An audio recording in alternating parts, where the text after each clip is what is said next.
What's going on, chess lovers? This is Maurice Bishop Chess. So y'all know my slogan, life is a game of chess.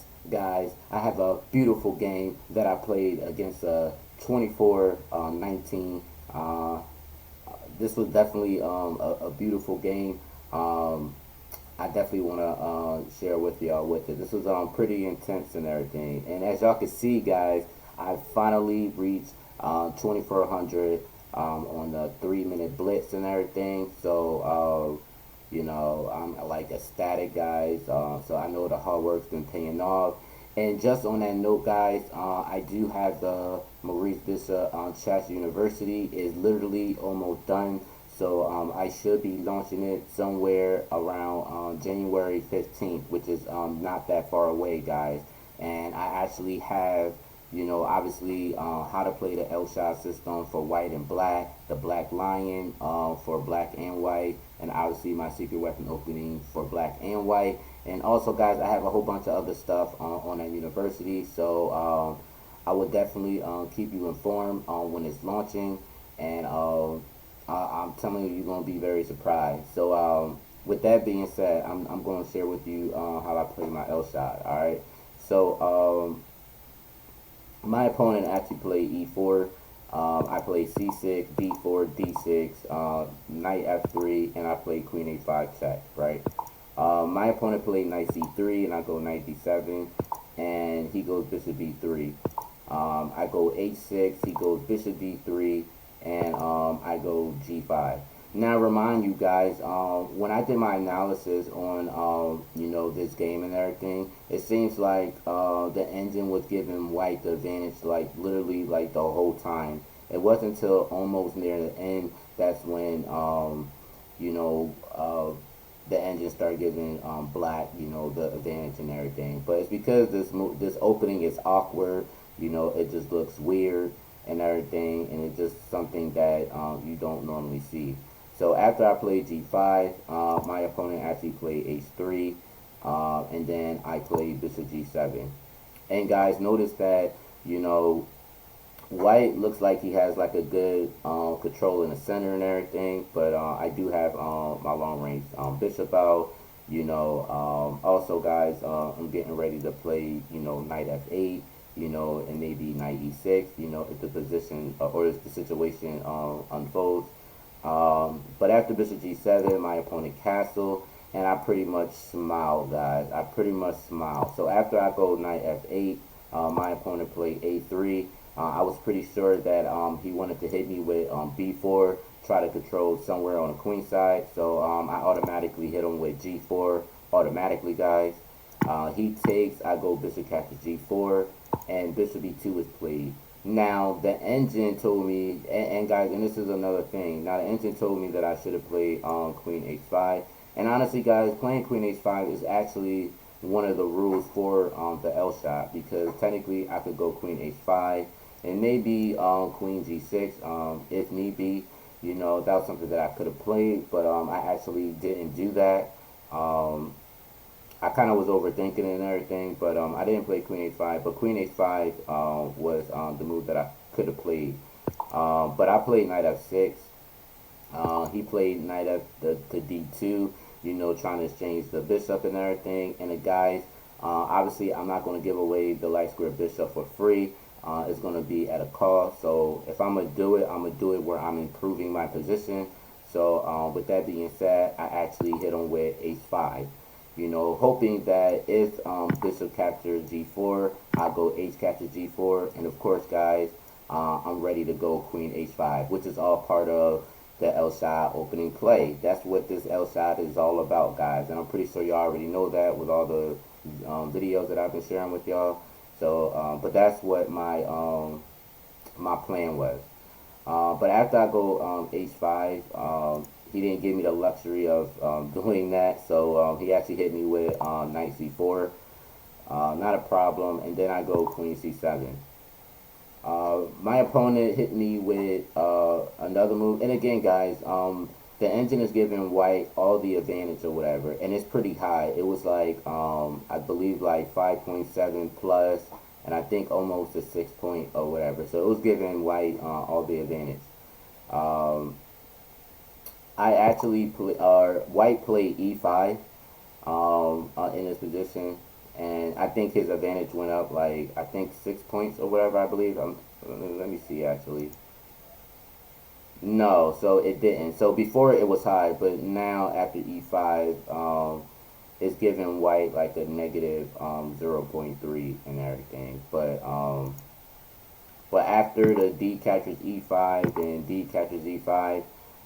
When I did rook d8, it literally gave both positions a 0.0, meaning that this position is pretty much a draw. Yeah, so as you can see, well, I don't know why. Before it was saying 0.0, now it's just saying, let me see, Queen E1. Yeah, so it's still giving black, yeah, it's still giving black like a negative 0.4. That's pretty much what it's giving. But if that was the move and everything, guys, if that was the move, my whole plan of it was technically just to go to probably either knight d7, which is pretty standard. I think knight d7 is good. I don't have to worry about him pushing on the e6 pawn, but also I am attacking on the e5 pawn as well. And again, he still doesn't want to take on his bishop because I could take back with the h pawn and I will have the h file already. Okay, so in this position, guys, my opponent actually did something else, actually. He actually sacked his queen, positionally sacked his queen, thinking that he had compensation for the queen. And in retrospect, he kind of did, but at the same time, not really. So I'm going to show you why. So after rook d8, he actually just go e captures f6. That's what he does. So I go rook captures d1. He goes F captures G7, hitting my rook, and I just pretty much capture his rook on F1. He takes my rook, and then I wind up going rook G8. And of course, guys, he takes my my knight on F8, so he takes, and then I take back with the king. So really, guys, he has 4 minor pieces, and he has 1 rook. And I think in this position, yeah, the crazy part, guys, the engine still gives me a negative 1.0, which means that white still has the advantage, and yeah, white still has the advantage, and you know, black, I guess, doesn't have the advantage and stuff. But again, guys, this is the engine or whatever. This is human versus human, so it's a little bit different now. You know what I mean? So, so I kind of really don't pay attention too much of it because you know this is the Elshad. Elshad is different. Which is why I like to play it. So after king captures f8, he goes bishop captures g4, and I go rook captures g4 because I understood that having this g file is definitely necessary.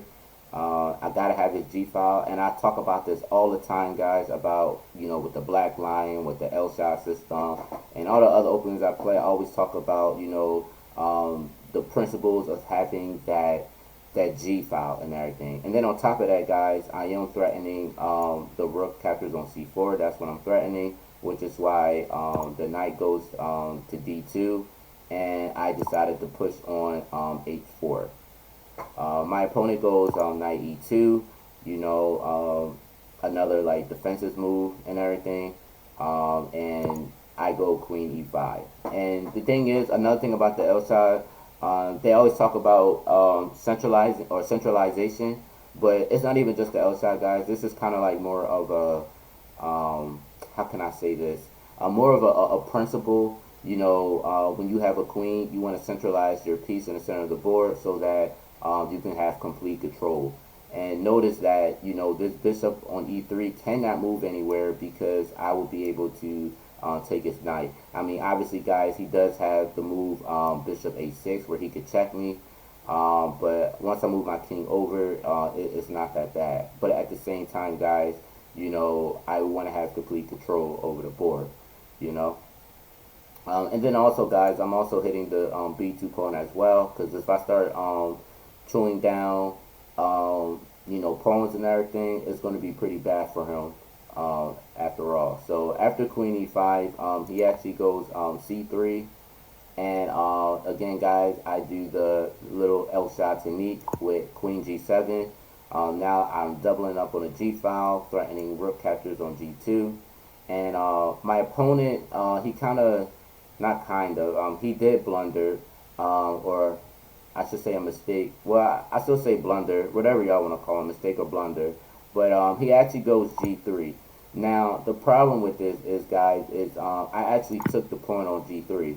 Now, the problem with this is he couldn't take back. And he didn't take back. And he probably didn't realize until after he made the move. The whole point, guys, if he actually takes, now I have rook captures G3. Now, if he takes my rook, I do have queen captures G3 with a check. And if he comes H1, I do have queen captures on E3. And I'm also threatening the knight as well. Which is also pretty crazy. And then the fact that even if he does go knight F3, I do have queen E2, and now I'm hitting not only the rook, but I'm also hitting the pawn on B2. And honestly, this is actually a one game. This would definitely be a one game for black. Okay, I don't know why it's still, okay, maybe it's the other way around. Maybe it's giving white a negative 5.9. That's what it looks like. So I guess all this is actually for white. Alright, so yeah, so the move that was played is after I took the pawn, he actually goes F3, and after F3, I just go Queen H7. As you notice, guys, again, guys, I'm telling you, the Elshad system book, I'm telling you, is definitely beautiful. But guys, it's going to be even better because you will actually see a lot of the Elshad system videos in my university. And I have, man, I'm telling you, I have a lot of stuff in there, including my games as well. So it's pretty crazy. And believe it or not, guys, I'm kind of giving you a snippet of the game that I'm actually putting on a course. So this is one of them that I'm inputting. But anyway, I go Queen H7 because I understood, you know, if I sack this rook, guys, I'll be able to checkmate him on the H2 and everything, which is definitely very lovely for me. He actually goes on rook D1 to try to get away, and immediately, guys, I was really thinking about the queen H2, but the thing is, the problem with this move is after king F3, I can't really checkmate him at all. I can't mate him on F2, even after queen H1. The problem with this is I think he still has knight G1, and then I really don't see anything I can do. Even after G2, he still has, I believe, like king E2. And I didn't really see an opening, or I just felt like this was a waste of move. And now I feel like my position is not really going the way that I wanted. So I didn't play that move. So after rook D1, the move that I did saw and I thought was pretty strong, actually really strong, I liked it queen D3. And I did queen D3 because the thing is, guys, I'm actually threatening more material. I'm threatening the knight on E2, I'm threatening the queen on, or the bishop on E3. Even after he did check me, guys, I did go king E8. You know, but even after that, guys, I felt as though I was still good because this knight can't move anywhere because I'll be threatening a rook, and it's pretty much a one game. Even if he decided to try to take my rook, I'm still threatening queen captures E2, where I'm still threatening the rook, but also, guys, I'm threatening the queen H2 mate. Even if he decides to do a blunder and go rook F1, I still have checkmate on his end. So this is stuff that I saw, and to me it just looked very strong to me, and that's the reason why I did the queen D3 move. And to me it just seemed very logical to me, guys. Even if he didn't check me, let's say he takes my rook right away, I still have the move queen captures E3 check. Again, guys, he can't come here because, again, this is still checkmate. You know, and then obviously he can't come to none of these dark squares, but if he comes to somewhere like you know, king G2, I still have queen F2 check, and if he comes down here, I still have checkmate right here, you know what I mean, on H2. So either way, it's like a one game for me, you know. So I felt like Queen D3 was definitely the move to go. I really like that move. I think after this move, this game was pretty much all over after that. But after Bishop A6 check, I go King E8, and then he goes Knight D4. After Knight D4, I just simply go Rook captures D4, and I'm gonna tell you why.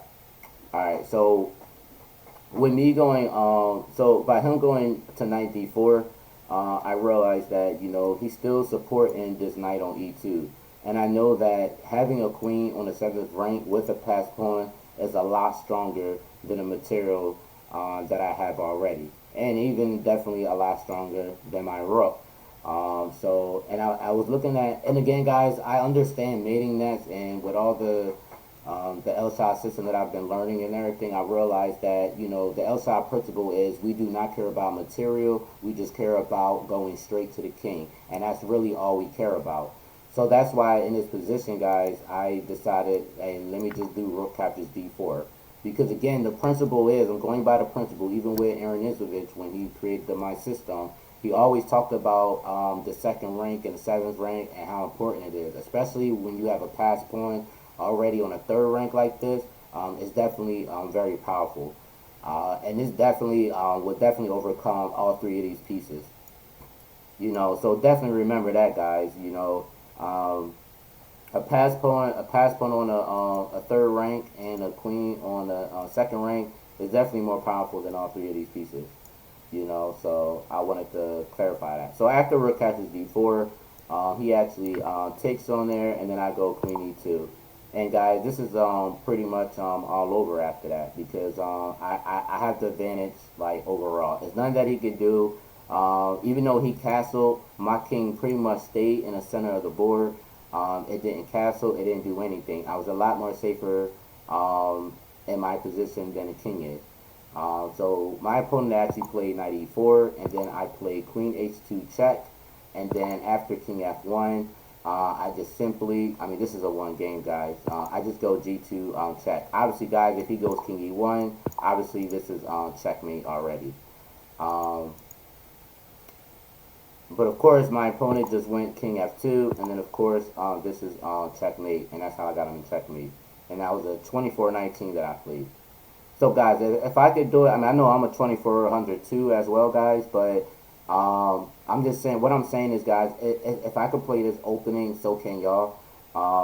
You just gotta, again, it takes time, it takes practice and everything, but once you keep going through the lines and looking at alternatives and things like that, looking up creative ideas, and even analyzing games yourself, even after you play the Elshad, you start playing it a lot better than what you normally would play. And a lot of things will start to make sense to you as you start playing even more. So, and of course, guys, I wanted to tell you that even after this check, I wanted to show y'all, after F1, now he could have just went King E2. Obviously, I still get him a discovered check with the 2 queens anyway. Even afterwards, still Queen captures D1, Bishop D2, and obviously, guys, it's just pretty much over. Queen captures F3 check. So I'm not gonna go any more further than this, because obviously, guys, this is definitely a one game for black.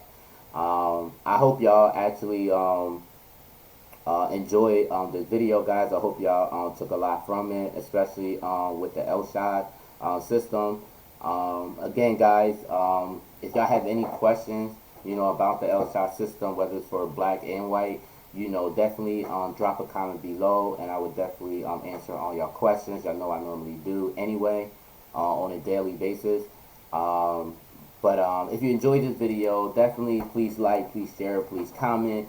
Let me know what you think, and also, guys, don't forget to hit the subscribe button.